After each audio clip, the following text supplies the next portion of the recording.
Good evening.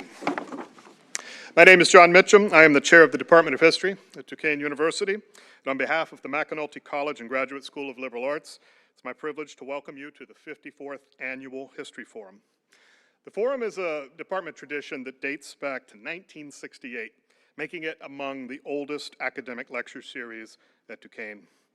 In its early years, the Forum had a bit of a different format. It was designed largely as an academic conference with panels on a select subject, featuring roundtable debates on historical topics. But beginning about 25 years ago, the Forum transitioned into its current format, that of a public lecture in which a talented scholar delivers a talk on a topic of wide interest. In recent years, these topics have ranged from the origins of the First World War, student activism in the 1960s, the space race, and the Spanish conquest of the Aztecs. But regardless of the topic, from our perspective in the department, it's the high point of our academic year. It gives us an opportunity to break out of the confines of the classroom and contribute to the university's mission of becoming a flagship of community engagement in the region. I'm delighted to see so many guests here tonight, recognizing a lot of returning faces, which I think is an enduring testament to the way that history and a wider discussion of the past can be a powerful form of civic and intellectual engagement and empowerment.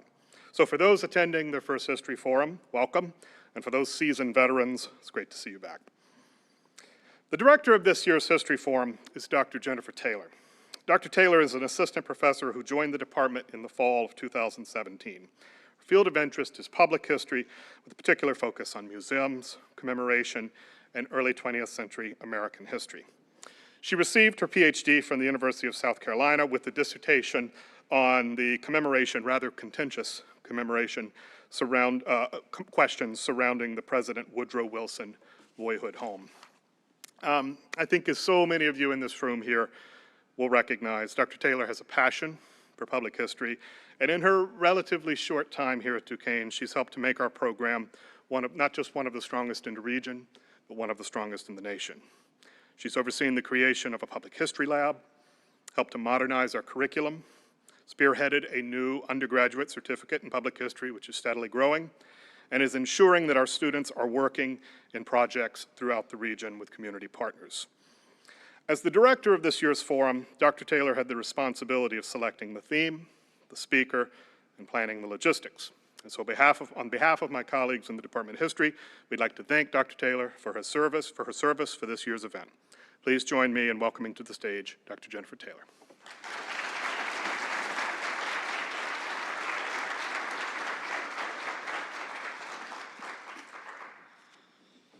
Thank you, Dr. Mitchum. Welcome to History Forum. Before we begin tonight, I would like to thank Dean Blair and the McAnulty College and Graduate School of Liberal Arts for their support of our department's annual History Forum. We also appreciate the hard work of our graduate students tonight. I'd also like to give a big thanks to Sam Hicks-Gandy for helping arrange all the logistics for this special event. It was a terrible burden visiting all of the opening receptions this fall to taste all the food so we could plan the reception tonight. So please join us afterwards in the Shepperson Suite next door. You'll go right back out where you came and down the hall.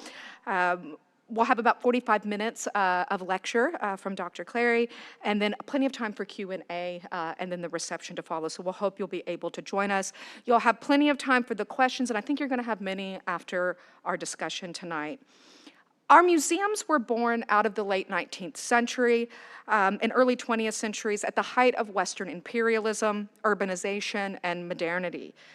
From cabinets of curiosities, these institutions grew, attempting to order the world by categorization, often with artifacts stolen from colonized people and native communities.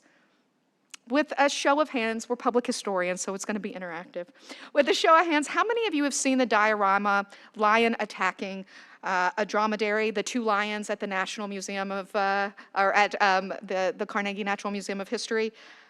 Well, in 2017, the Carnegie discovered the head of the human depicted in that diorama was sculpted around a person's skull. After 124 years on display, the skull has been permanently removed as part of the museum's new policy on equitable treatment of human remains. In September, the museum's board of trustees voted to forbid displaying human remains without consent. Their press release reveals small samples from this individual's teeth will be used to conduct stable isotope analysis. If successful, the results will help us determine if this person grew up in Northern Africa and will aid us in the future to return them to their homeland. I did want to draw on the spookiness of the season for marketing. But the truth is, human remains in our museums and collections pose a serious and major ethical issue in the field of public history. It's a conversation tied to larger discussions of decolonizing collections and repatriation of artifacts, ranging from funerary objects to human remains. More than a century after the birth of the museum, we as practitioners and audiences are grappling with questions of how to rectify practices acceptable to curators and collectors when the first museums emerged, but painful to communities then and today. Here to help guide us in that conversation is one of the most popular practitioners and teachers of public history in the country. Dr. Katie Stringer Clary received her BA in history from Middle Tennessee State University. Afterwards, she received her MA in history and the Interdisciplinary Graduate Certificate in Museum Studies at the University of Memphis. She returned to MTSU for a PhD in public history. Her dissertation evolved into Programming for People with Special Needs, a guide for museums and history sites, published in 2014. She continues to advance best practices in accessibility and public history. The exhibit Printing the Past, SC in 3D, that stands for South Carolina, featured 3D scanned and printed artifacts in a hands-on display with audio and Braille interpretation for all audiences in the Horry County Museum in South Carolina, and still lives on the internet. This project with archaeologist Dr. Carolyn Dillon and their students resulted in 2 co-authored articles, Printing the Past, Building Accessibility and Engagement Through 3D Technologies, which received honorable mention for the G. Wesley Johnson Award from the National Council on Public History, our field's most prestigious organization. And another article, Artifacts and Accessibility, 3D Technologies for Museum Exhibits, which the Archaeological Society of South Carolina awarded Publication of the Year. Dr. Clary currently serves as Assistant Professor of Interdisciplinary Studies at Coastal Carolina University in Conway, South Carolina.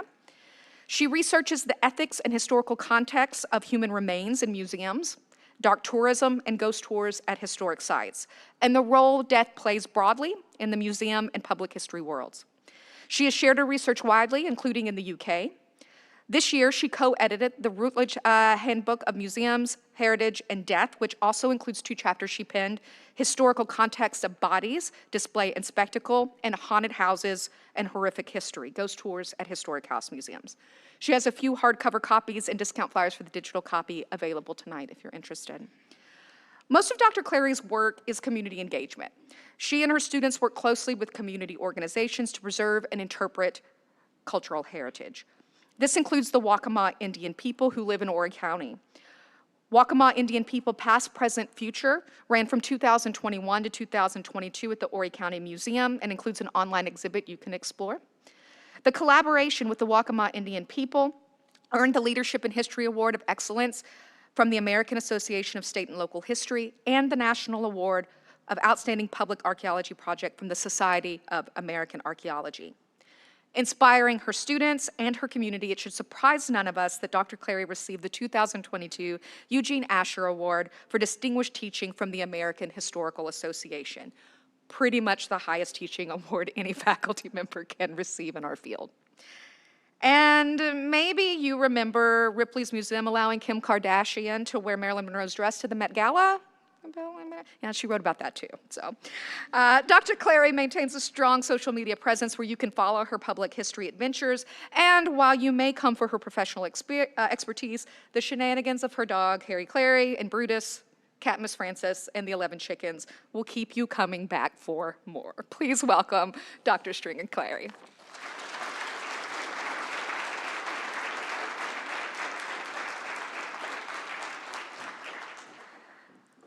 All right. It's one thing to do all of these things, and it's a totally different thing to hear them read back to you and realize, oh, yeah, I have I've done a lot. No wonder I'm so tired all the time. So I just want to start by saying thank you so much to all of you for having me here today. I especially want to thank Dr. Jen Taylor for inviting me and the history department. I also want to thank Sam Hicks-Gandy for being so helpful to get all of the logistics and get me on the right plane and to actually get me here. And also all of the graduate students who have been so welcoming and had really great discussions with me since I've been here. I also want to thank the McAnulty College and Graduate School of Liberal Arts for inviting me. I'm thrilled to be here, and I'm especially excited to talk to all of the students and community members who are here tonight. So, let me get my clicker here. I want to start by acknowledging the point that I am not really using any photographs of visible human remains in this presentation, with the exception of a few skeletal remains from people who did give consent for their remains to be on display. There are some drawings and artistic representations in this presentation, and I sometimes use photographic examples in classroom talks. But as you will see through this talk, it is not necessary to tell the stories of individuals or cultures using images of the dead or the dead themselves. So since I'm a historian by training, I want to begin this talk by giving you a little background about myself and how I came to study something that is sometimes shocking to people when they ask what I do, which is study human remains in museums. And I think sometimes people look at me and think, you? Like, that's what you study? Why would you study that? So I have a few pictures here. This is one of my favorite pictures of me. I think I was about 3. This is with my dad at the Museum of Science and Energy in Oak Ridge. So I grew up in East Tennessee, and this was a free museum that we went to, it seems like every weekend. And that's another picture of little me down there at that museum as well. So as a child, growing up in East Tennessee, I was lucky to have parents and teachers who knew the importance of visiting museums and historic places in learning. My first grade teacher took our class on countless field trips, plays, musical events, and museums. We visited the McClung Museum at the University of Tennessee when I was 6 years old. I remember visiting the Egyptian history section and encountering the mummified remains of Nescon, a man who lived thousands of years ago. This sparked a lifelong fascination with the ancient world. Fast forward to my college years. I knew I wanted to major in history of some kind, but I did not know what I wanted to do with that degree. Luckily, my school, Middle Tennessee State University, is home to one of the best programs in public history.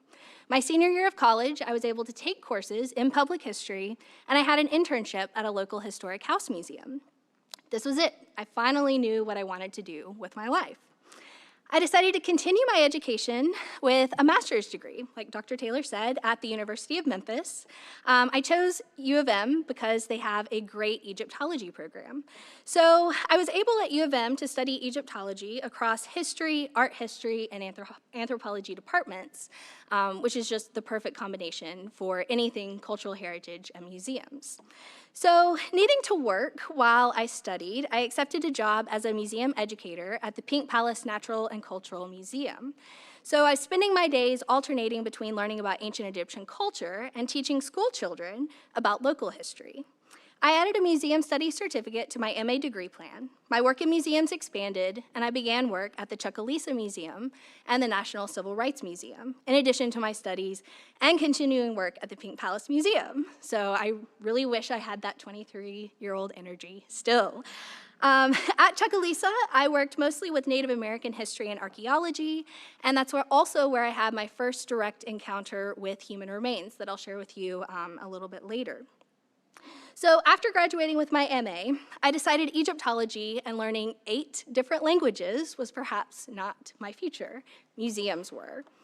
So I next returned to MTSU, where I did my PhD in public history. And this is just one meme that I made when I was teaching Intro to Public History. I'm going to explain to you how I think of public history, but I think this is sort of a good illustration of how maybe traditional historians or outsiders see public historians. We're kind of extra, we're out there. Maybe we're the Elton John in the history field. So whenever I mention public history, I get a lot of questions and I hear a lot of misconceptions about the field. So public history, if you're not familiar, is a distinct field which is often partnered with traditional history or in a history department, like here at Duquesne. But it does have its own methodologies and theories. So for me, I think of public history as work that is conducted in public and is engaged with public audiences and communities. My work, personally, tries to solve current public issues and problems and goes between the knowledge of professional or academic historians as sort of a mediator between them and the publics or their communities.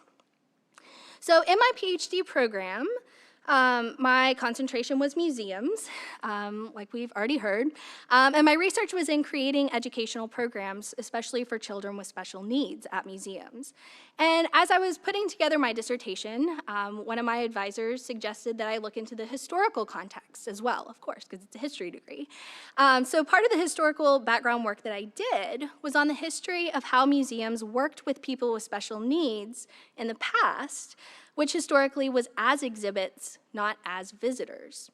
After graduation, I expanded on this historical background to look at how else museums have worked with people from subjugated backgrounds, which is usually as exhibits and collection materials. So now we're back full circle to my first meeting of Nescon's, the mummified Egyptian, at the McClung Museum that I had met 20 years, now 30 years ago.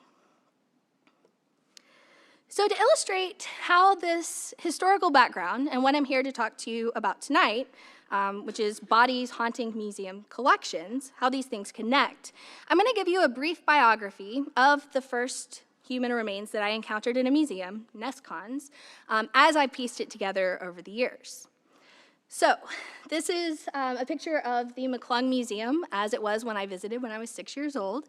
They have since removed this exhibit. Most of the collection items have been returned to where they were from on loan, and I'm not actually sure what's gone in this space now. All right, but I want to tell you a little bit about this mummy that I encountered. So almost 3,000 years ago, Nescons served the god Amun as a lector priest. Today, his mummified body is on display at the Houston Museum of Natural Science. The story of Nescon's journey from priest in Thebes in the first millennium BCE to museum display centerpiece is a perfect case study in many ways people have viewed human remains in museums. His journey exemplifies the stories of collection and display that are presented herein, as well as the ethics of owning human remains as objects and respecting the wishes of the dead. Archaeologists and curators have not been able to find out a whole lot about Nescon's life. Information taken from his sarcophagus tells us that he lived during the Third Intermediate period of ancient Egypt, probably around 900 BCE. His name means the one who belongs to the god Khonsu, who is the god of the moon and also the son of Amun. Lector priests were among the higher class of the religious upper class in ancient Egypt. Each day, Nescons and his fellow lector priests would unseal the door to the temple sanctuary, feed, dress, and worship the god statue of Amun. Because he was a priest, we can expect that Nescons was probably well-fed and led a relatively comfortable life. CT scans and tests reveal that Nescons died in his 20s, maybe from an infection, but there's no trauma readily detectable by outward examination. And since I love Egypt, you're going to get a little mini Egypt lesson as well. Ancient Egyptians were probably not as obsessed with death as many people believe. I think this misconception comes about because today we usually learn about ancient Egyptians from their tombs, remains, and grave goods. Egyptians may not have thought about death at every moment in their lives, but they did want to provide for themselves and their loved ones in the afterlife.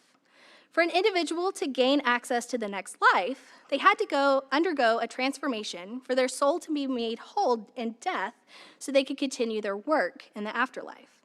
Like most Egyptians in his class, upon his death, Nescons was prepared for his journey through the afterlife to the field of reeds, where his life would continue as it had on earth. Egyptians believed that each person had several aspects of their soul, and in the afterlife, these aspects would combine to create the Ak, or transfiguration of the body and the soul. So first we have the ba, the personality or the unique spark that makes a person, their personality. We also have the ka, which is a life spark or a breath that distinguishes the living from the dead. The physical body is another aspect, which is why the preservation of the body through mummification is so important. We also have the name of a person, their ren. This is also regarded as essential for life after death. And here you can see Nescon's actual sarcophagus with his name in a cartouche. So, the name of the person is regarded as essential for life after death, and without their name being remembered and spoken, a person in the afterlife might no longer exist. To reach the ultimate goal of Ak, all of these characteristics had to come together through ritual and religious practice. Nescons was mummified following the traditions of the Third Intermediate Period. When his remains were prepared, they were placed in a sarcophagus made from sycamore and fig wood, and highly decorated with painted scenes of praise for the gods. He was ready to begin his journey through the afterlife, provided he passed the weighing of the heart in the Hall of Ma'at. Not much is known about Nescons for the next 2,800 years. The next record of the body and his sarcophagus that we have comes from 1900. In that year, Liberty Holden, an industrialist from Cleveland, Ohio, took his holiday in Egypt, as was the fashion of the time. While traveling along the Nile River, he learned that someone had recently uncovered a cache of 4 mummies in Luxor. Nescons, then an unnamed set of mummified remains, and his sarcophagus were among the items on display for sale, and Holden purchased these and had them shipped to Ohio, where he donated Nescons and his coffin to the Western Reserve Historical Society. The Historical Society described the bequest as thus, quote, "With an appreciation of values in museums worthy of a P.T. Barnum, President Liberty Holden, while on a visit to Egypt, secured a mummy of a high priest in its original burial case and formally presented it to the society to become an object of perpetual interest," end quote. As if to illustrate the entertainment associated with this fantastic artifact from a foreign land, the society held an event that P.T. Barnum would surely have approved of.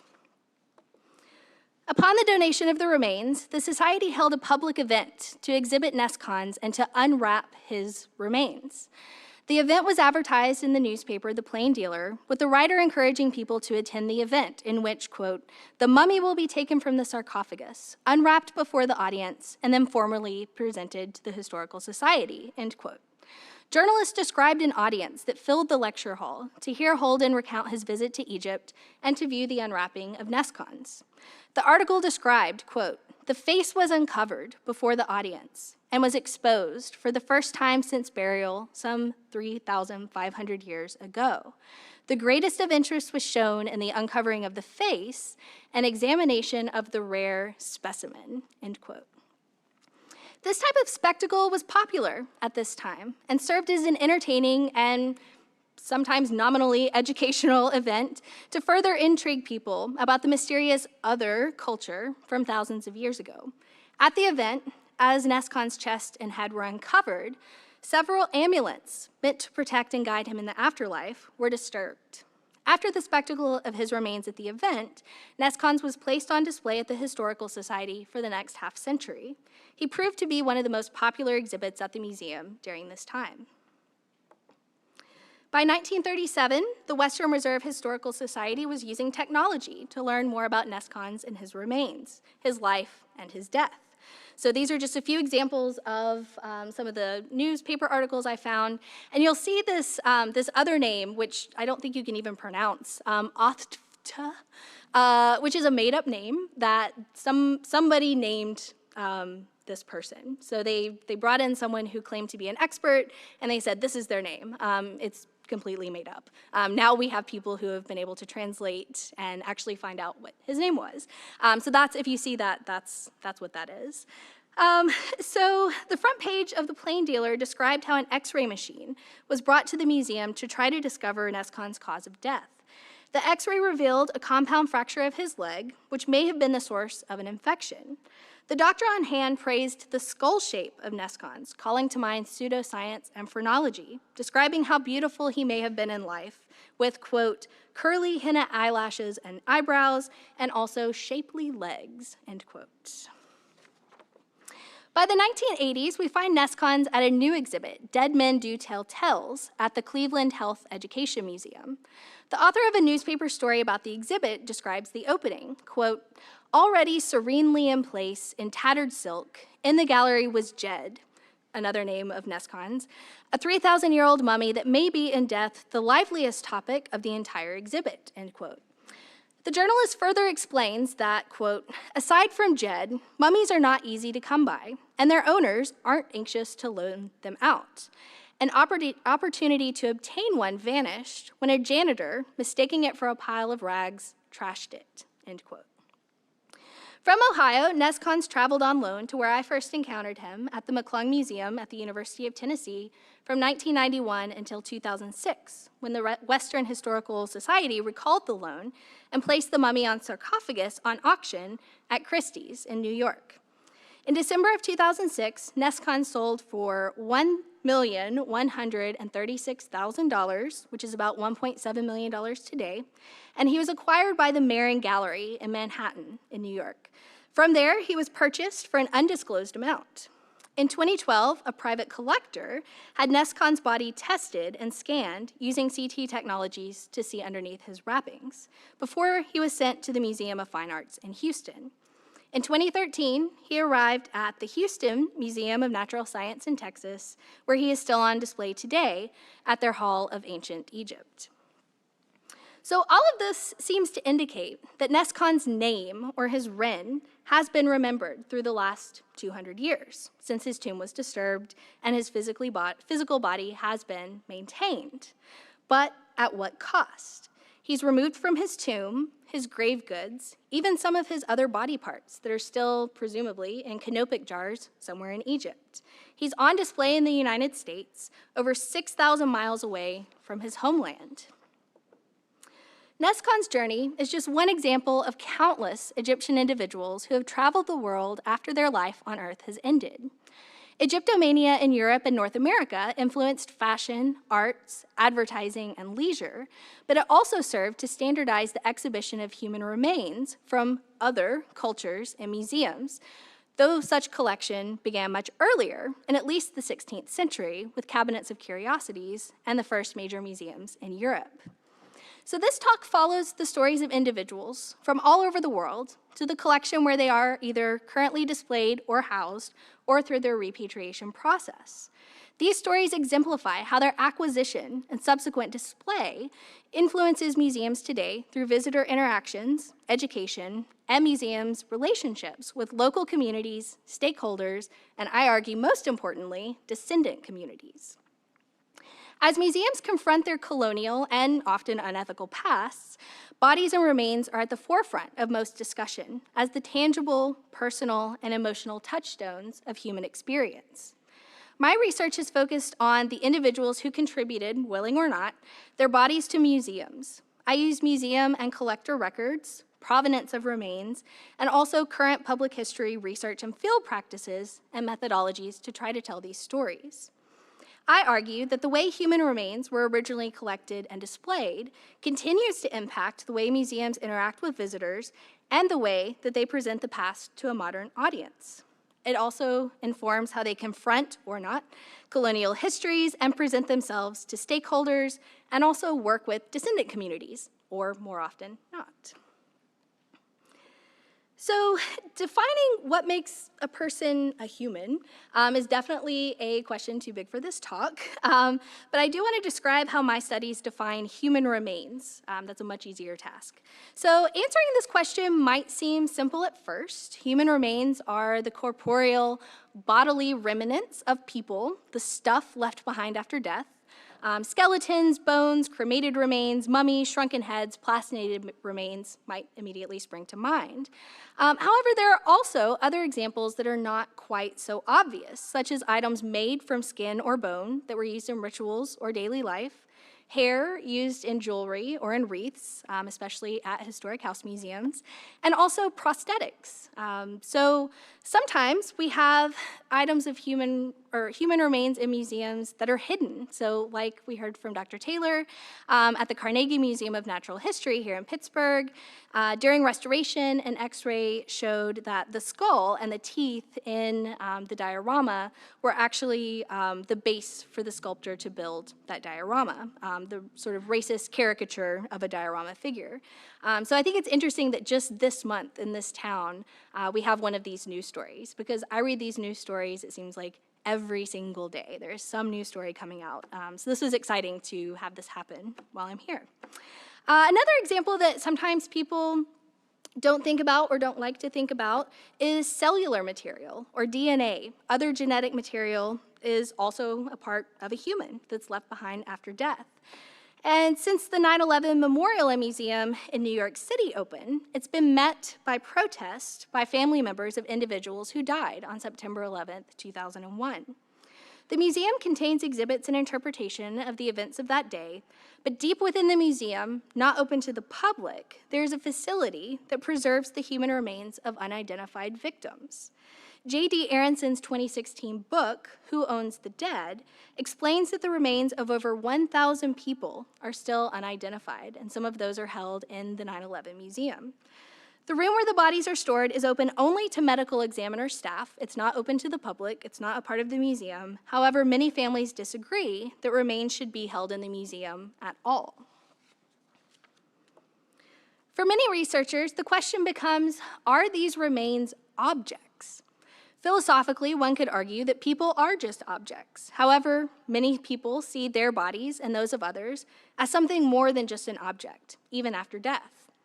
At what point do human remains become far enough removed that they simply become another object to be accessioned into a museum? When all known relatives have died? If the remains are of a person of another ethnicity or ability than those who are displaying them? If the remains are ancient or old, does that make objectification easier? No matter the answer, the fact remains that human remains in museums usually receive an accession number and are recorded in the museum records through deed of gift or deed of trust as belonging to the museum. Therefore, distasteful though I think it is, these remains are, under usual museum protocol and through legal language, objects. The way museums view artifacts and human remains, which I like to sort of keep separate, can be traced through museum history.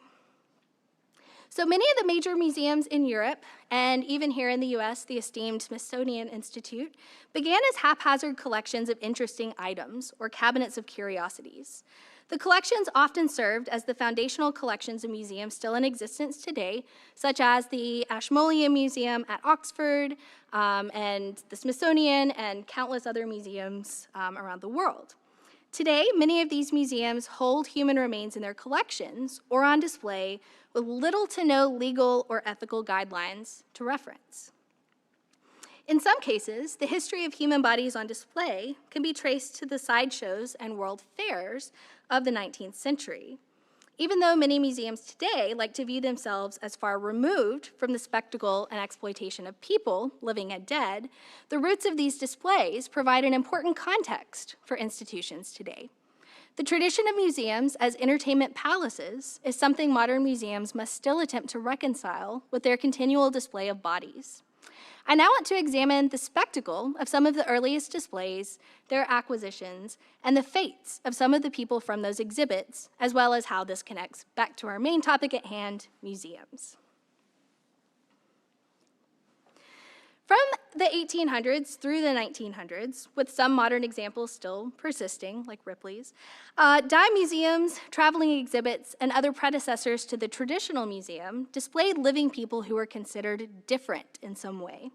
People with physical and mental disabilities, including microcephaly, varieties of dwarfism, or even people who were just from a foreign land, were often shown in displays. Exhibitions also often included the remains of people or animals, especially those that were foreign or ancient, for the public to view. Occasionally, those on display were there voluntarily, but more often the individuals displayed themselves as an act of desperation. In 1840, P.T. Barnum began the American Museum, a New York City attraction that cost a dime to enter. The museum contained exhibits of cultural items, fake artifacts such as the Fiji mermaid, and other items made to trick the visitor.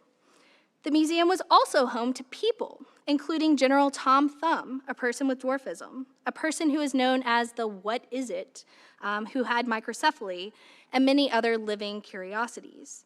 These humans were considered rarities worthy of exhibition in a museum. Barnum's American Museum was in many ways following in the footsteps of the earliest museums of the Western world, those cabinets of curiosities. In 1865, a fire destroyed P.T. Barnum's original American Museum. Fortunately, none of the exhibited living people died, and Barnum vowed to rebuild.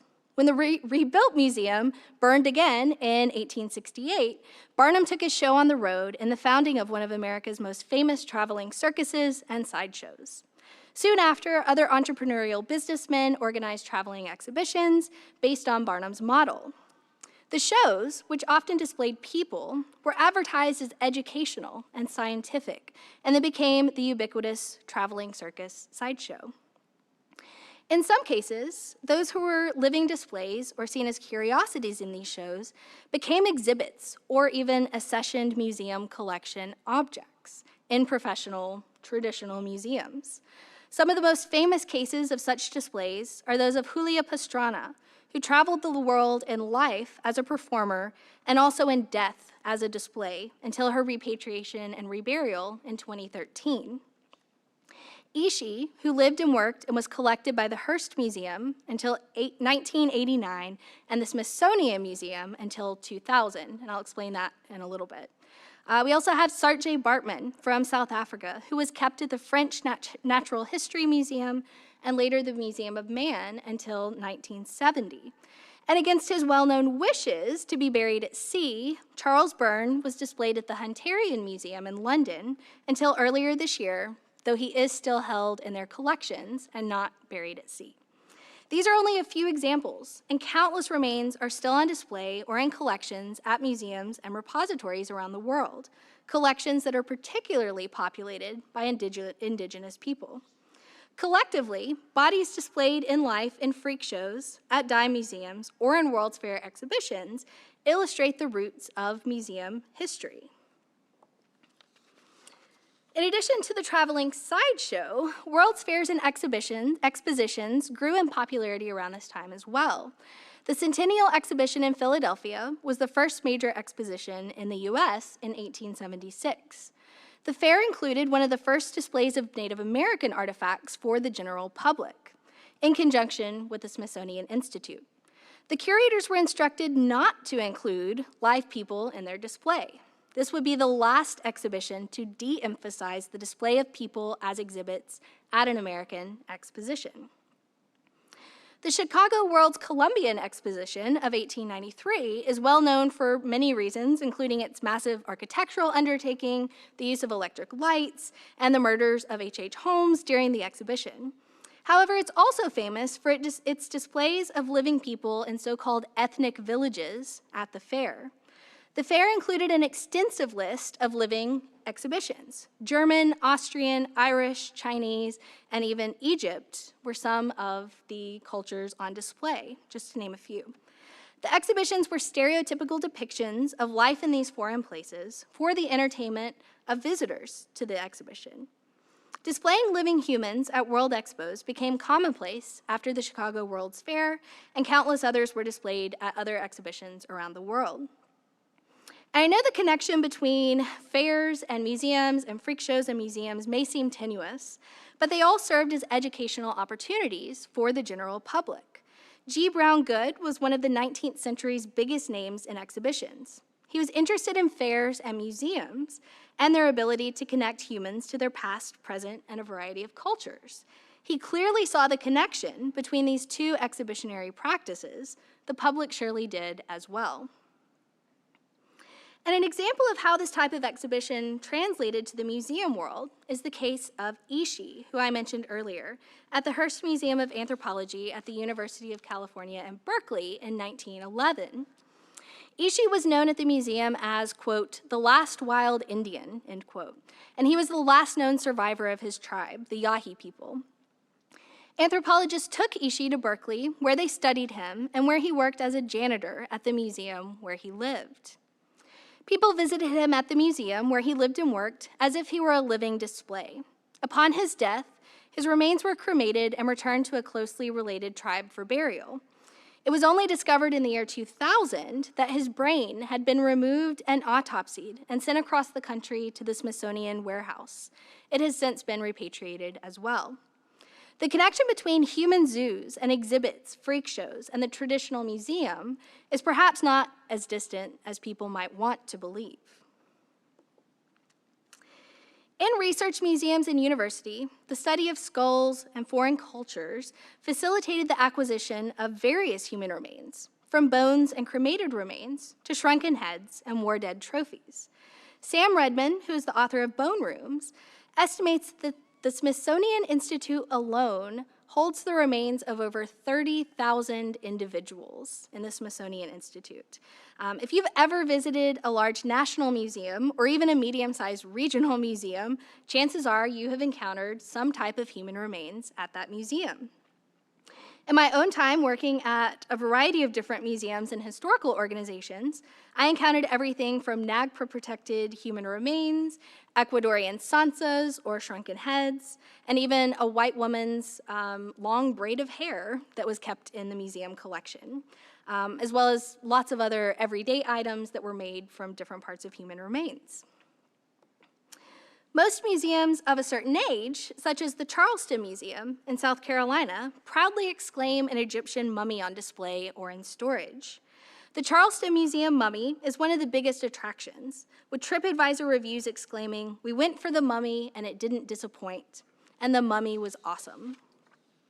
Large museums, such as the British Museum or the Met in New York, boast entire sections of the museum devoted to Egyptian mummified remains. Other museums, particularly those that began as medical collections, contain almost nothing except human remains. The Mutter Museum in Philadelphia and the Indiana Medical Museum History Museum in Indianapolis are just two examples of museums devoted entirely to the study and preservation of human remains. Beyond that, we also have blockbuster traveling exhibits such as Bodies, the Exhibition, Body Worlds, and Real Bodies, all variations on the same theme, that display the sometimes ill-gotten human remains of people through a variety of poses that highlight the different anatomical structures.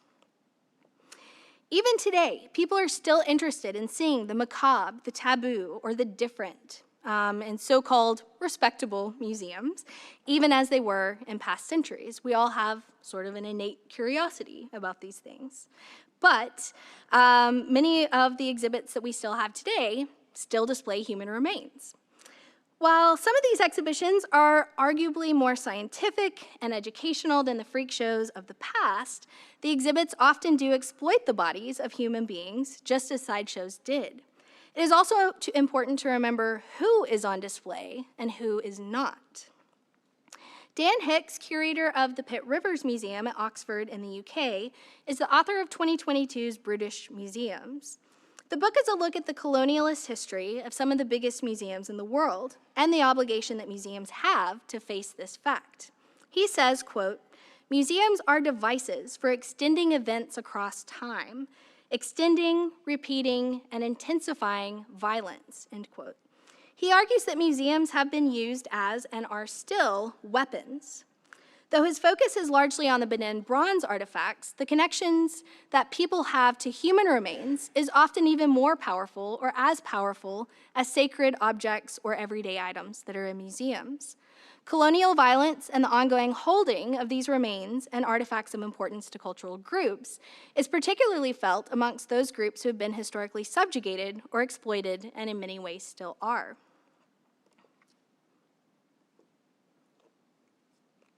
There we go.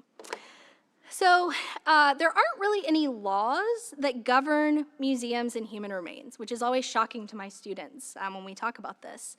There is one specific exception, and that is in the US in 1990, NAGPRA, or the Native American Graves Protection and Repatriation Act, was passed to allow federally recognized tribal groups to make claims for their ancestors' bodies, sacred belongings, and grave goods that are held in institutions that receive federal funding. But NAGPRA excludes many groups and individuals. Only those groups that are indigenous and federally recognized, which is today about 574 tribes, can benefit from this law. There are countless people who are left out, including those who are not federally recognized but are indigenous groups, other racial and ethnic groups, pre-tribal groups of indigenous people, such as Paleo, Mississippian, or Woodland people, and non-native groups in South Carolina, such as the Gullah and Geechee people, or descendants of enslaved populations, religious minorities, like the list is endless. So in the US, there are also no federal laws that specifically govern the trafficking or selling of remains unless they are subject to NAGPRA laws, import laws, or desecration laws that vary from state to state.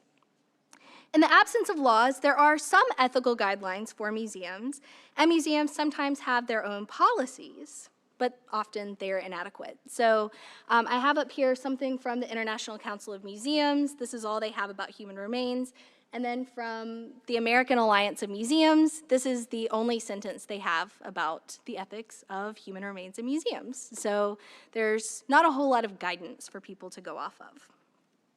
It seems that every single day I'm reading a new story about remains in museums, policy changes, and updates to these case studies. It seems like I've been updating this talk right up to now to include the most up-to-date news in this field. I want to draw your attention to a few cases from the past years that are particularly illustrative to these ongoing issues. Two of the case studies I will discuss tonight are centered across the state in Philadelphia, Pennsylvania, the MOVE firebombing bodies at Penn and the Mutter Museum collection. In 2021, news broke that the city of Philadelphia, Penn, and Princeton had mishandled the remains of people who were killed during the 1985 MOVE firebombing by police of a residential area in Philadelphia. The University of Philadelphia, the Penn Museum, and Princeton University were reported to have withheld and studied the remains of child victims without the family's knowledge. Just one example of the mistreatment of these bodies was the use of the body of 12-year-old Delisha Africa used in an online pay-per-view Coursera course by one of the museum curators, in addition to using them in classrooms. The museum contacted the family of the deceased in 2021, almost 40 years after their deaths, but the handling of the case required that outside investigators be brought in to mediate between the museum and the families. The case is still not resolved to the full wishes of the families, and multiple other remains are still held at the university, including the famous Morton Crania collection and other remains in the museum collection. The museum claims it is working to build a NAGPRA-based infrastructure system to consider remains beyond those that fall under NAGPRA. Activists welcome this news, but do think the museum does not go far enough. Abdul Ali Muhammad stated in an NPR article, quote, "We want a commitment to have the community on this committee and not just Penn people. Right now, as it stands, it is only Penn staff," end quote. Muhammad and others have formed community activist groups, including Finding Ceremony, to try to address these issues. Most recently, just last month, activists went to the Penn Museum to ask for the return of the remains of Delisha Africa that they believe are still held in the museum. The museum closed for the day in response, and the activists were held in the basement of the museum under guard while they waited to speak to the director. No complete solution to this case has been agreed upon still at the time of this talk. The Penn Museum did update its policies regarding the display of human remains, which was just announced 2 weeks ago on October 4th. The new policy explains that the museum will no longer put exposed remains on exhibition. This new rule does not apply to Egyptian mummified remains, as they are typically wrapped in linen, or remains contained in vessels, such as cremated remains. These items will still be on display, but will have a sign to make visitors aware that they are there. But all visible human tissue, such as bones, teeth, and hair, will be removed from view at the Penn Museum. Another Philadelphia museum, the famous or perhaps infamous Mutter Museum, has been making headlines since this summer. The museum contains almost nothing but human remains or medical paraphernalia. As a former teaching collection for doctors, this should be no surprise. However, the museum is now a public museum rather than a 19th century teaching collection, which changes the view and the gaze of who's viewing these exhibits. Many of the individuals who are in the Mutter Museum are there without the person or their descendants' permission or consent, including some of their most famous exhibitions: Albert Einstein's brain, Chang and Eng Bunker's liver, and the soap lady, just to name a few. Albert Einstein wanted to be cremated upon his death, but his brain was taken for study, and the Mutter today has multiple slides of his brain in their collection and on display. Chang and Eng Bunker traveled throughout their lives as a living exhibition because of their conjoined bodies. In death, a cast was made of their bodies, and their liver, where they were conjoined, was taken and studied. Both are now on display in the Mutter Museum. A letter from the twins' sons after their death asks that the entrails be returned, as they were surprised to learn they were not included with the bodies when they were sent for burial. The soap lady, for whom we unfortunately do not know a name, was exhumed from her resting place by a medical doctor in 1875, presumably without permission. We do not know, but we can only assume that she expected her bodily remains to be entombed indefinitely, rather than a key feature in a museum. And I did just want to warn you, the next slide does include human remains. It's two skeletons of people who we think did, one that we know gave consent and the other we think who gave consent. So just wanted to give you a little heads up. So complicating the matter of consent and display is that some people on display at the Mutter and at other museums did want to be on display. They donated their bodies specifically for this reason. Most famous are Harry Eastlack and Carol Orzel, who you see here, who both had a rare bone disease. Harry donated his body to his doctor when he died, but it is unclear if he knew that it would be on display at the museum. Carol was placed on display according to her wishes upon her death, and for her, representation in the museum as a person with a disability was the most important thing. The Mutter has become a center for the firestorm of these debates, but for me, consent is core with this issue. Countless people did not consent to this display. Bodies were stolen, taken from graves, or claimed by researchers.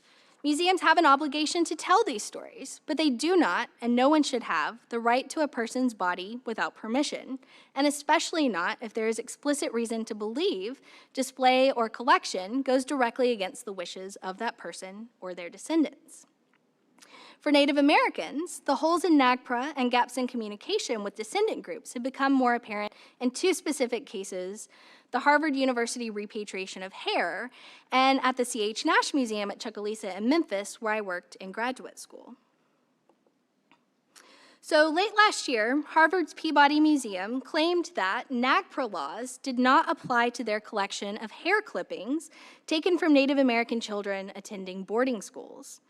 In late 2022, the museum announced on their website that they had discovered an anthropological collection of 1,500 hair samples taken from around the world. This included hair from approximately 700 Native American children attending U.S. Indian boarding schools collected from 1930 to 1933. In November of 2022, a Peabody spokesperson told the website Native News Online that the hair samples held in the museum are not subject to NAGPRA. Direction from the U.S. Department of the Interior, which administers NAGPRA compliance, contradicts that claim. Human remains are defined by NAGPRA law as the physical remains of the body of a person of Native American ancestry. To remain in compliance with NAGPRA, institutions are subject to a penalty of $7,475 for each descendant involved in a repatriation case. If Harvard were found to be out of compliance with NAGPRA for its collection of 700 hair samples, it would owe more than $5 million to tribal members. To avoid these penalties and more bad press, the day before the Peabody went public with the news of the collection, museum staff sent emails to tribal historical preservation officers. The following day, before hearing back from the tribes, who they had reached out less than 24 hours before, the museum published its online statement that it was working with tribes, including a list of affiliated tribes and remains. Even more recently, this summer, news broke that the morgue at Harvard University's medical school was at the center of a human remains trafficking ring. Even the biggest names in academia and the most estimable institutions are not immune to these issues, and they are often the worst perpetrators. So backing up to my own experiences with human remains in museums, I want to tell you about my first face-to-face encounter with human remains as a museum professional. As a graduate student at a museum, I was tasked with cataloging dozens of boxes that came from some guy's garage that were donated to the museum. So this is typical sort of graduate student work. Most days I would open a box and begin the repetitive and seemingly endless work of categorizing and counting lithics, stone tools, points, pottery sherds. But one day I opened up a box and inside sat a human skull. This was the first time I had encountered a human skull up close and personal. I was alone in the room, and I sat there in shock and awe that this used to be a person. This was a person. The skull probably looked a lot like what is underneath my own skin. If you've never experienced this before, it's almost indescribable to hold remains in your hand. And unfortunately, in this case, attached to the skull was a Post-it note that read, "I dug this up in a mound out in Arkansas." And that was the only information that we had about this person. My first professional thought as a museum student, after wondering who this was and how they ended up discarded in an old box at a museum, was NAGPRA. This was a museum that specialized in Native American history and archaeology. I had to figure out where she belonged. My role as a graduate student meant that this was all well above my pay grade, so I carefully placed the remains on the director's desk and called him to let him know what the situation was. This woman's skull, however, fell into another hole within NAGPRA. She dated to a time before modern federally recognized tribal affiliation. The museum had a working relationship with both the Chickasaw and the Choctaw, who are the geographical representatives of that area. I have no doubt that the director followed all protocols related to NAGPRA and general human remains ethics that he taught us in the classroom, but I do often wondered what happened to her after she was deposited on my graduate student desk. She was a person who lived and worked in the same area that I lived and worked. She was close to my age, and she deserved better. Although I focused mainly on disability communities, African Americans, and Native American issues, these issues are not just about those groups. Every group of subjugated, colonized, or otherwise powerless people has had some sort of experience with the violence of museum collections. So here are just a few recent examples. The Pitt Rivers Museum at Oxford that I mentioned earlier recently repatriated multiple Sansas to Ecuador, and just this month, some Australian remains. Iceland asked this summer for the return of some remains that are held at the Peabody Museum at Harvard. Some of the modern Druid groups in the United Kingdom want their sacred sites and remains back from museums and heritage sites. Australia and New Zealand are almost constantly in talks with institutions in the UK to get their remains back. And I mentioned Charles Byrne earlier. He is going off display at the Hunterian, but he will remain in their storage against his wishes. The Smithsonian has also come under fire recently due to some ProPublica reports that came out, and so they are trying to reevaluate some of their NAGPRA protocols and the return of human remains from their collection after those public pressures. There are countless examples in the literature and in news stories. I could go on for hours about this. In 2019, I began work on a book tentatively titled What Remains? Historical Context of Bodies in Museums. I enthusiastically threw myself into research, planning, mapping out case studies, and I received a grant to travel for research in the summer of 2020. And we all know how that turned out. It did not happen, unfortunately. So much of what you've heard tonight is some of the preliminary work that I've done on that book. But I still had to get tenure, so I had to turn to a different project, and that's what I've been working on for the last couple of years. So while I waited for the world to reopen, I turned my sights on another collaborative project related to death in museums. In 2020, I began to work with my friend Dr. Trish Beers on an edited volume about all things death and museums. I've been interested in all aspects of these topics: dark tourism, conservation of remains, working with the public, building exhibits, cemetery tours, the list goes on. We decided to compile as much of this information as we could into an edited volume. We were successful, and this past July, the Routledge Handbook of Museums, Heritage, and Death was released. The book contains 35 chapters on these topics from 65 contributors in 19 different countries around the world, and it ended up being 656 pages. We are especially proud that we did not include only academics in this book. That was one of our main goals as we set out to create this. We included practitioners in the field, graduate students, independent scholars, public historians, archaeologists, and people working in related fields. Museums, Heritage, and Death goes beyond my work of examining only museums and human remains to explore connections among the fields of heritage studies, museum studies, art galleries, and historic sites. As professionals in galleries, libraries, archives, and museums, or GLAM fields, approach new discussions about repatriation and anti-colonialist narratives, deathscapes are at the forefront of most of the debate. Dr. Beers and I created this volume to provide a foundation for debate and as a reference for how the dead are treated within the public arena, and to galvanize the call for more ethical frameworks and strategies for collaboration, particularly with descendant communities. In the book, we provide a wide-ranging overview of the roles of curation, narration, and exhibition in death studies that are associated with museums and heritage subfields where the dead are a significant focus.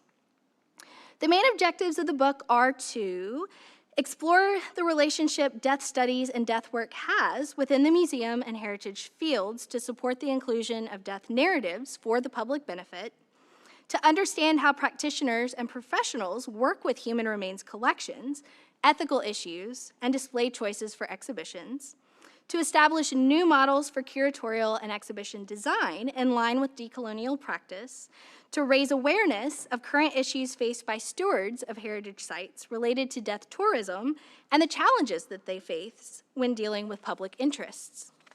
And we also wanted to bring into focus the innovative and creative ways of facing death from personal perspectives in art, libraries, archives, and through public engagement. These discussions are not limited to only museums or only human remains, unlike most of this talk, but we discuss in the book death ethics, repatriation, and restitution across heritage fields and the crucial overlap that those have with museum studies and exhibitions. The book takes a diverse and global approach, including many perspectives, not just those of Western academics. In the book, the many contributors argue for an ethical community of practice in the treatment, display, and study of human remains, in interpretation of death studies information, and in other fields such as GLAM and public history fields. Each chapter, all of the 35 chapters, make a point to show that any such interactions should include authentic collaboration and community engagement to respect all stakeholders, both past and present, living and dead. Museums, Heritage, and Death aims to be a comprehensive and inclusive volume representative to these fields. The editors and contributors have worked to make it so, but we recognize there is still always more work to do. Considering the historical context surrounding human remains and the current and ongoing situations, many questions are what remains for me. I really do read a news story in the news almost every single day about these issues. Museums today do not always display people as oddities or spectacles, even for educational purposes. Even so, how far have museums come from their roots as cabinets of curiosities, human zoos, or even freak shows? How can they recognize and reckon with this past for a successful future? I'm currently teaching a course called Critiquing the Museum, and almost every single class discussion ends grappling with the question, should museums even exist as they are today? How can we change them to make them a better tool for modern society? Regarding human remains, a question curators might consider is, would this individual want to be remembered in the way that they are in the museum? Should they be on display, forgotten in a back storage room, or returned and reburied by descendants? As a student of ancient cultures, these questions always bring me back to ancient Egypt. A major tenet of ancient Egyptian religion was the idea that the individual's name must be remembered, spoken, and written down for the soul to continue to exist in the afterlife. If a museum uses this reasoning to justify the display of a mummy, they could argue that the soul is remembered in the afterlife, which was the main goal of mummification and funerary practice. However, ancient Egyptian funerary practices also sealed the body with many funerary objects in special rituals that allowed various parts of the soul to commune with the objects, writings, and architecture of the burial place. Removing the body from the geographical region where it was placed and from the tomb's context disrupts the intention of mummification and burial. While the person may be remembered in exhibit text, other religious practices are not maintained, and in many cases, the individual becomes just the awesome mummy. This talk begins with the story of Nescon, and I think he truly does exemplify the path that many human remains take in museums. He was brought to the US by a wealthy businessman who held a huge event to make a spectacle of the unwrapping of his body. He was later put on display in museums, sold to the highest bidder, and today remains on display in a museum. This is just one example of thousands of individuals who have taken similar paths. What would Nescon think of this journey if he were here to experience it? At the core of this issue in my mind is respect and consent. If museums consult with descendant communities, or even primary sources from ancient cultures, most groups can figure out a solution.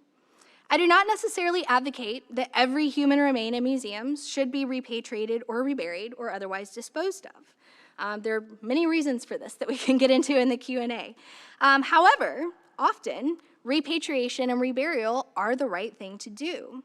I suggest that museums and other cultural organizations begin to look at their own policies and develop guidelines or ethical documents to guide these decisions in respectful and honorable ways while working with communities. What this looks like depends on the specific situation, making this a very difficult ask. I hope you didn't come for all the answers, because I do not have them. And this is such a personal journey for every single individual who is held in a museum.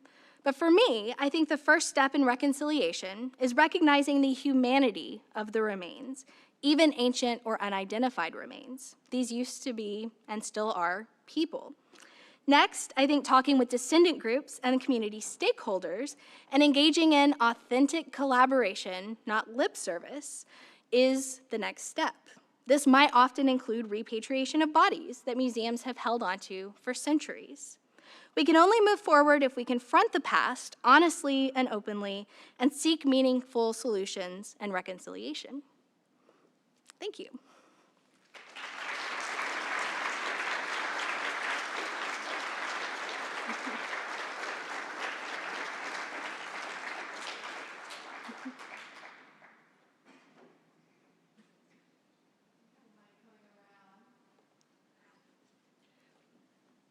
And I do have 3 copies of the museum's Heritage and Death book with me. I would prefer not to take them back.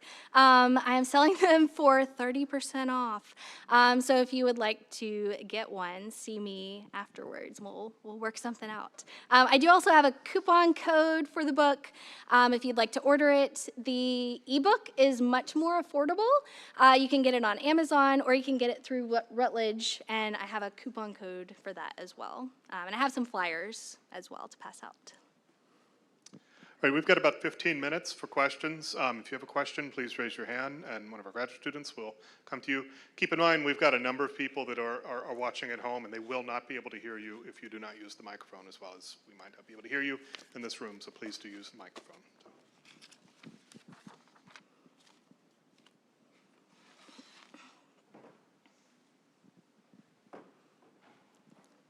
Hi.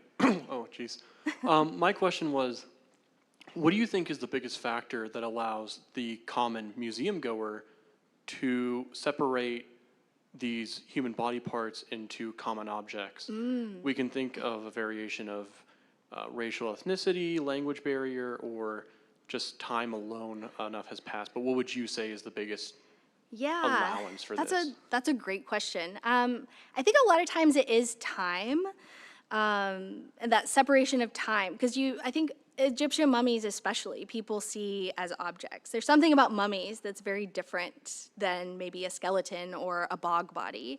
But I would say, aside from that, just the fact that they're in museums, I think, is the biggest part. They're on display, they're behind glass, they're just like any other museum object. And so I think people have this sort of idea that that's what they are, they're objects. And I think most of us have probably seen remains in museums, and people don't really think about it until you think about it. And then you're like, oh, this is a person. So I think that is the whole museum structure is sort of set up to make people feel that way about them.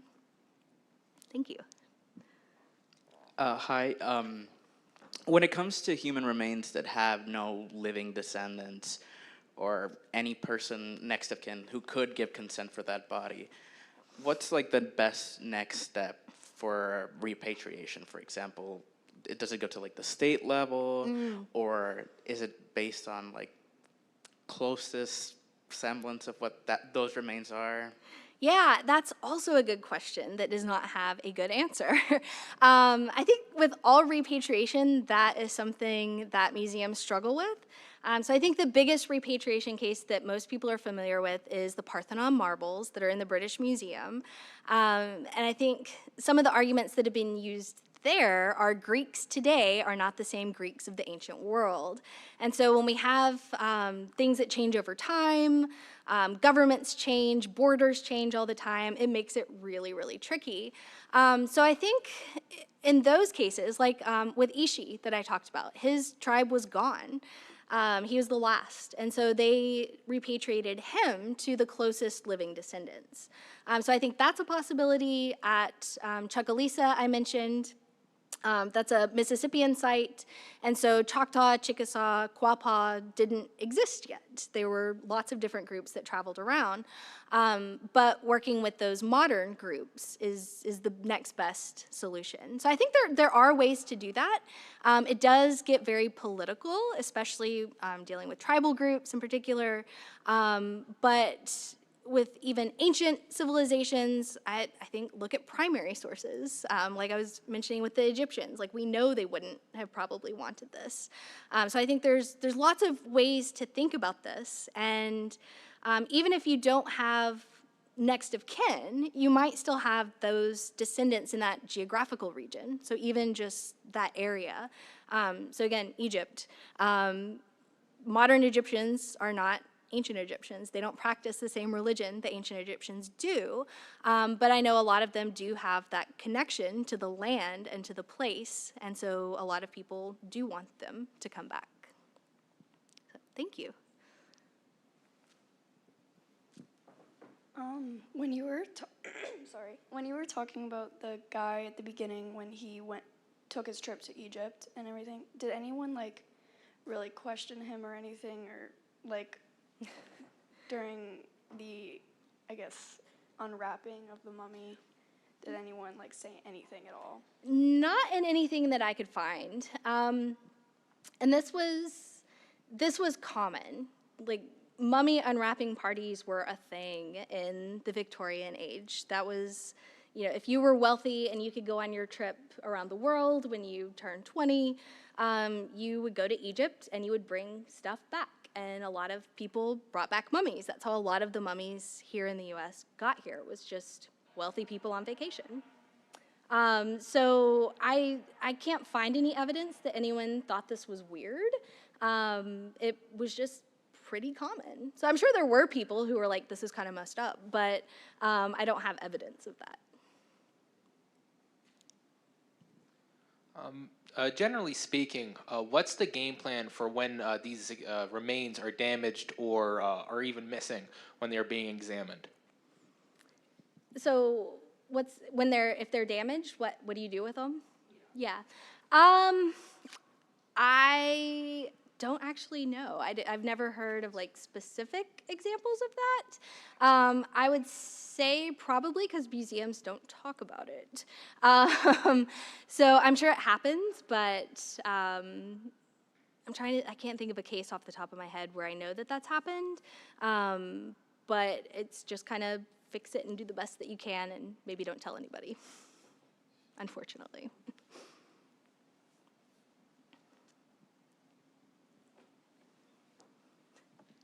Hi.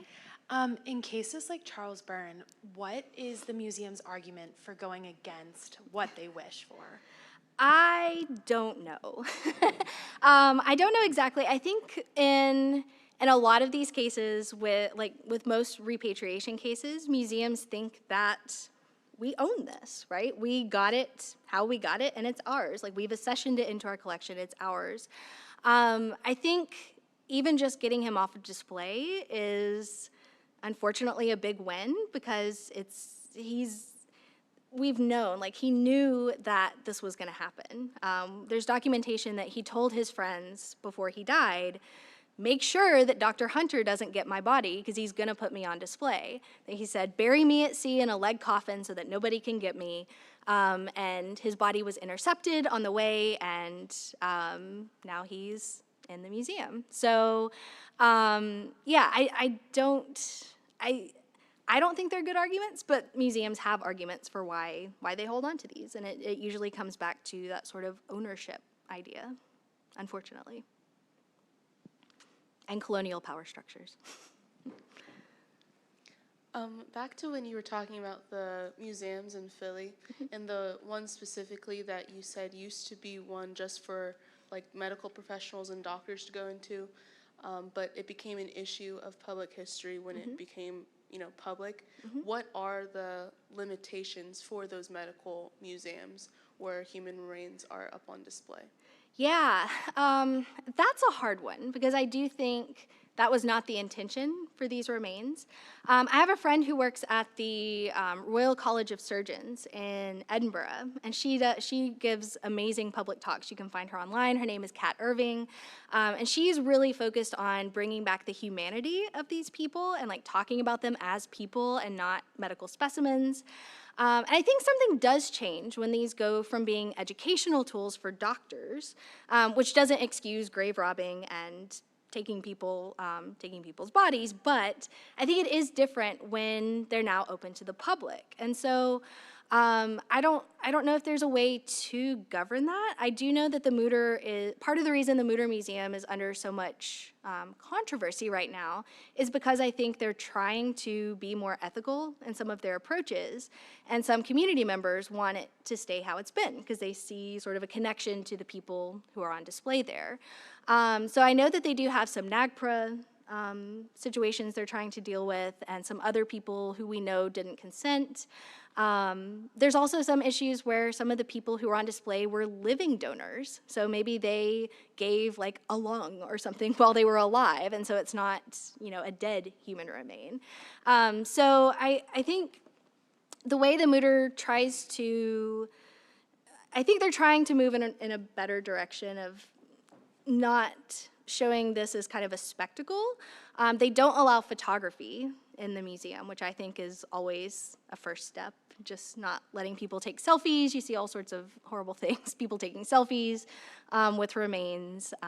So yeah, I think there is something different about these collections that were used for teaching, and I think museums should address that and talk about that. What's your thought on the repatriation of remains and different burial elements to areas that might not be considered safe, or that might be considered heavily contested areas where the destruction of a lot of cultural remains and whatnot is common? Like, for example, kind of an older one, like I remember Iran's museum was ransacked a while back. Yes. Yeah. That's another tricky one with any repatriation. But I think museums, and I'm going to pick on the British Museum. I had a whole paragraph I had to cut about the British Museum for time, but I always have to pick on them. Their argument has always been, we're the best people to take care of this. And I think there's this sort of paternalistic idea that Western museums, European museums, American museums are somehow better equipped to take care of items of cultural patrimony or artifacts or bodies or whatever it may be. And that's just not true. So we have so many examples where these big museums have issues. Like a couple of weeks ago, it came out that the curator of Greek art at the British Museum had stolen some 2,000 artifacts from the museum and sold them on eBay. So if that's happening at the British Museum for over 6 years and they don't even catch it, how can they argue that they're better placed to take care of these things? So I know that's always been sort of the argument that like we can take better care, but I think in most cases the best place for remains in particular is with the descendant community. They're the ones who can care for their ancestors. So yeah, and sometimes that means a lot of Native American tribes get their stuff back and they bury it, right? And so it's gone, it's destroyed for the archaeological record, but that's their prerogative, they're able to do that. So yeah, hope that answers your question. Hi. Where, if anywhere, are Lucy's remains on display? Do you have an issue with that, with them being photographed, and what might be different in her case? Yes, good question. So yeah, that's something I haven't quite dug into the research yet, but like sort of the pre-human humans, that's a great question. Yeah, when do humans start, and how does that impact this? And I would say I don't know as much about Lucy, or I know that she's on was it France? I think there's maybe France, maybe some in London. I might be getting confused with which ones are which. But I do know that at Cambridge, they have some of the Neanderthal skulls from some of the excavations in the Middle East. And a lot of people consider Neanderthals to be human. They had sort of rituals and perhaps, and lives. And so I kind of consider them on the same level as human remains, right? And then how far do you go, right? What about like orangutans and chimpanzees? And yeah, it can kind of keep growing. Dogs, I don't know, like, yeah. So it is very complicated, and that's something I'm planning to look into in the future a little bit more. Ethiopia. Oh, okay. All right. We've got time for one more question. Hi, are there any discussions, especially within kind of the American museum space, of funding to help regional museums address these issues? Because while the British Museum is the British Museum, like you said, you received something that was donated or bequeathed to a museum, and I imagine that that is a huge responsibility and challenge that is unfortunately administrative and doesn't mean it shouldn't be addressed, but is a barrier. Is that up for talks?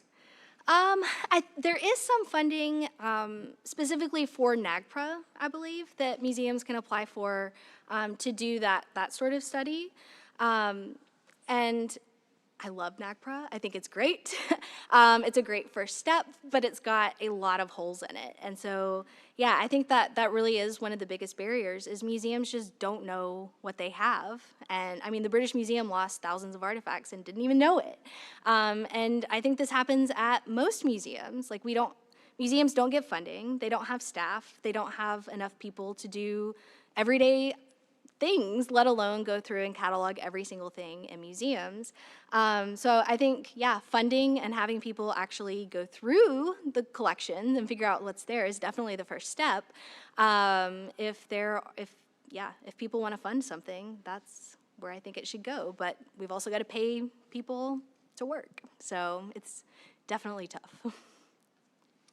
I suspect we have a lot more questions, but I would invite you to come next door to the Shepperton Suite, have a drink, have a snack, and talk to Dr. Clary further. So thank you again for attending this year's History Forum, and I look forward to seeing you next year. Thank you. Thank you.